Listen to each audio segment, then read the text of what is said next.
You still stayed in contact with Dre after you joined Death Row and Yeah. Aftermath? Yeah, just for, well, not like after Death Row, you know, still had a little contact with him. But then once the whole Death Row thing kind of blew up, you know, they went that way and they were doing their thing. And I was already doing video games and tech stuff and doing my thing. So, you know, I would bump into him every now and then, but not really contact. I kept in contact more with Yella and Ren. What do you think about the yellow porn thing? Hey, he had a lot of movies, didn't he? Yes, he did. He had a lot of movies. Actually, co-produced one with him. Oh, a porn movie? Yeah, because I was in tech. I was already doing animation Okay. and special effects, and he was doing everything. And Yella, I'm telling this on you, Yella. He was doing everything with A/B roll. I don't even know. Two decks. Like he had two. He was shooting on VHS. Okay. Like, so he had two decks that he would sit there and edit the two decks to one tape, which Okay. takes forever. I was already doing digital, you know. So I'm like, hey, Yella, let's go get you a computer. Let's get you the gear. You digitize all the footage, and then you can just cut it, you know, non-linear in the computer. And Okay. I said, okay, let's do a movie together, and I'll show you how to do it. So we did one film together and produced it, and I showed him how to do that. Okay. Yeah. Were you still in contact with Eazy after you left? I bumped into him a couple of times. Not calling him up or nothing like that, but I just bumped into him here and there. Yeah. When you found out about the AIDS thing, Yeah. how did it hit you? Man, it was crazy because I went to Yella's birthday party. And like I said, it's been so long ago, but I'm sure that the timing is about right. That I remember seeing Eazy right before he went into the hospital. He looked fine to me. It didn't look like nothing was wrong with him. Next thing I know, he in the hospital, and next thing I know, he's gone like that. I'm like, Yeah, I heard it happen very quickly. yeah, like what happened? Like that it seemed weird to me. And I hear there's so many conspiracy theories, you know, like Bone Thugs and Harmony, they got their theory. Right. Everybody Well, got their theory. that was my interview actually. Yeah, me personally, I do as well because, I mean, even to this day, none of his kids, none of his baby mamas, his mistresses, anybody, nobody has came up with HIV or nothing like that. So, I mean, just rationally thinking, some had to go on. I talked to Eazy's daughter the other day, Ree, and she doesn't think that Eazy died of AIDS. I interviewed Lil Eazy at one point. He doesn't think Eazy died of AIDS. Yeah. And I think what probably led to a lot of this was the Suge Knight Jimmy Kimmel interview. Oh yeah, when he said that, I saw that interview. Yeah. You know what I'm talking about? Yeah. Where he said, "Oh no, these days we don't gotta shoot people. We just inject them with AIDS." You Yeah. know, the Eazy-E thing. Yeah. It's a fairly crazy statement to actually say this on national television. On national television. Yeah. Do you remember when that came out? Yeah. I remember when that happened. I remember when he said it. Yeah, it was crazy. Was it like chills kind of? Yeah, it was crazy. You know, but you look at all that Suge, whether he did it or not, all that Suge, that's something Suge would just say. To be fair, Eazy had an interview with Howard Stern, I think in '92, where he said he doesn't use condoms. Eazy had 10 kids. Yep. We used to joke and say he had a basketball team, yeah. So Eazy was rolling the dice. Yeah. I remember interviewing Michelle A. He had this house. I shot my video. Keep watching at his house. It was a beautiful home on a cul-de-sac and everything. And we get there, and there's like, before we get to set up, because you know we had to go in and get ready, and like all these girls are coming out one by one. You know, I'm sitting in the car and I'm just watching them come. And I'm thinking, was he shooting a video or what's going on in there? No, he was just clearing out the house for us to go in. I swear I must have counted 7. 7 girls. I was like, there's 1, 2, 3, 4 beautiful women. Eazy catching AIDS. I mean, because no one was saying it was a conspiracy theory when Magic Johnson, No. contracted HIV. Right. But everyone seems to think it's a conspiracy theory. Probably because it happened so fast. And, what was up for grabs, too, as well. So. Okay. So, Tamika, you dealt with her after Eazy died? Yeah. You didn't know her before? No. Okay, so what happened after Eazy died? After Eazy died, and she took over, I remember for a minute, like, royalties had stopped because of the changeover in the company and stuff like that. So I had to kind of figure that all out and get with them to get that part straight. And I remember You were still getting royalties. Yeah. So I went and had a meeting with her. And it was funny, and I'll say it like it was. I guess she didn't know me, So she had the twins who used to be Eazy's bodyguards, the two Samoan. Okay. Were they actually twins? Yeah, well, we call them, yeah, they're brothers, but I think they might have been twins. Okay. But they were there, and they were supposed to be there to be like the strong arm. But I knew them. They were like, "What's up, boy?"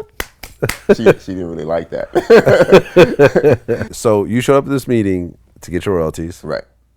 And she was just kind of like, nah, yeah, everything is like it is. It's what it is. I'm like, no, I never did this. I never signed these things or whatever. Oh, so at that point you saw the paperwork with the fake signatures and everything. That point, it was kind of like, this is what we owe you. And I'm like, no, that can't be right. You know what I mean? That's when I started. Because it was too low. It was too low. And that's when I started trying to figure out what had really happened.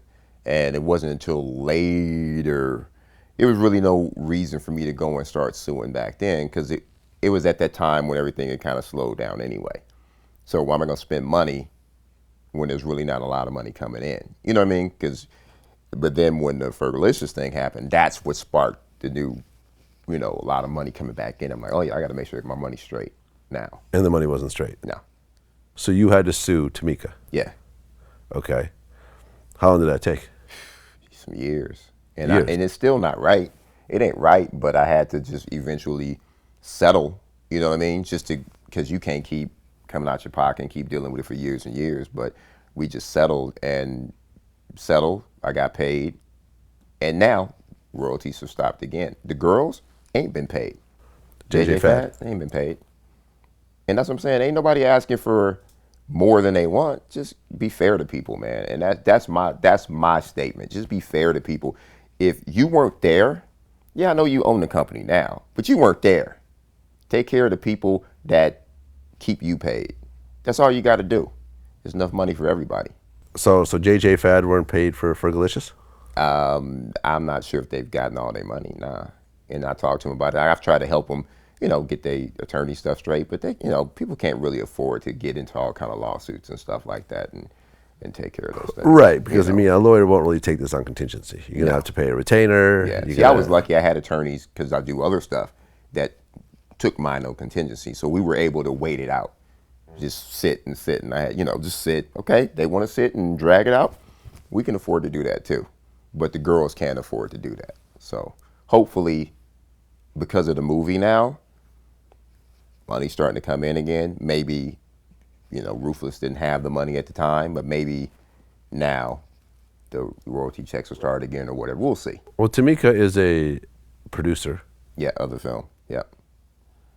I know that there was a little bit of a gray area because at the time Eazy got sick, I don't think they were married. No. And I'd heard that they got married while he was essentially on his deathbed. Yeah. So you heard that? I heard that too, yeah. You heard that too.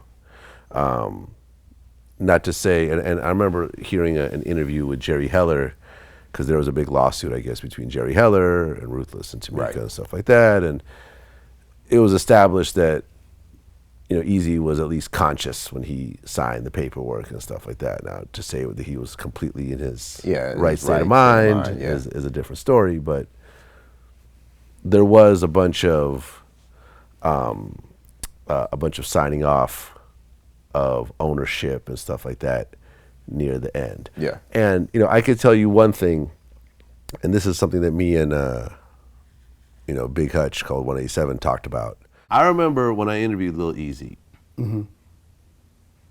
like we were in the hood. Right. Like I remember we were outside Right. doing the interview and someone handed him a pistol. Right. Like right. before the interview started, off Exactly. camera, and the whole interview he's looking over his shoulder. Of course. Yeah. And I think it may have been at his grandparents' house. Yeah. Am I right? Easy's mom's. Yeah. Eazy's mom's on Greenleaf? house. I think so. Yeah. It was a long time ago. We're talking like 10 years ago. Right. My question was, how does Eazy-E's son, with the amount of money that Ruthless has made and continues to make to this day, be living in such an environment where you're literally scared to get murdered by going outside your house? Right. Well, I think, and I can't totally answer that question because I don't know what the situation is between him and his stepmom, which she won the whole thing and everything, or why that even exists like that. Why would you? Because the Eric that I know, he would never have his children in harm's way to no degree. Right. That's the Eric I know. You know, and I was talking to his sister about it because we know my brother ain't no punk, and I'm like, well, that's not even. Yeah, I'm not it's saying nothing to do with that. Lil Eazy was a punk at all. I'm saying like he's living in a dangerous neighborhood for him to have a gun out, have a gun, and really be looking over his shoulder like that. So it ultimately, seems to me, in my opinion, that the money didn't really get distributed to his kids. Yeah, probably not. I don't know much about it, but like I said, I just I've always been the kind of cat that everybody should be fair and take care of what they should take care of. So if they're not getting paid, especially off of the legacy of Eazy, with all the money that's been out there, then somebody needs to fix that somehow. I don't know. I can't fix it. Like I said, we were all gone by the time the whole Ruthless thing came down, but somebody need to take care of that. So are you all done with your lawsuits at this point, or is it still going on? I settled for that, but like I said, the royalties were stopped again. So now you got to go back to court again? I make a call or something. You know what I'm saying? Like, it's when you do stuff, man, just pay people. It's simple. Over and over. It ain't got nothing. It ain't personal. It's just business. Everybody want to get paid. Y'all getting paid? Can I get? Y'all getting paid? Can I get paid? Well, your name is on the paperwork. Yeah, my name's on the record. My name's on the paperwork. Y'all have done a good job of erasing me off the film. Y'all done a good job of erasing me off of a lot of the early N.W.A. stuff that I worked on, or that even used my equipment on, or whatever. Right. Just cool, but just take care of me for what I'm supposed to get. Period. So what do you think, when you look back on your experience with N.W.A., what do you think is your greatest and worst memory? I think the greatest memory is the fact that we woke America up. Period. You know what I mean? Like, traveling around and seeing young America experience that, and seeing the government trip off of it. You know what I mean? Like, we're a threat. I'm like, what? Like, there's stuff out there that's way worse than this. Like, you ever look at the movies? This ain't nothing but a movie. It's a movie on wax. That's all this is. We're telling a story. What's the difference between somebody doing a movie and killing 800 people in the film? Shooting all the police officers. They don't complain about that. It's the same thing. You know what I mean? So I think that's the greatest accomplishment, is just kind of waking up America and rattling things up. And then I think the worst thing, man, it's like I said, the label was called Ruthless, and everything about it ended up being ruthless. Even to this day, like you said, with the kids, with the royalties, with just everything, it ain't right. For once, you would think that everything would kind of line up and end up cool, like, for everybody. And like I say, ain't nobody asking for nothing. Just take care of your peoples. I understand that mindset, because I have that, because you don't believe in somebody so much, you just joke on them. Like, I'm gonna joke on you. I don't believe you. So I understand it, but I want hip hop, period. To stop the shenanigans with that type of shit. Like, yo, motherfucker, rap, go rap. My monthly overhead for my household and household employees was somewhere in the neighborhood of like $1 million a month I was spending.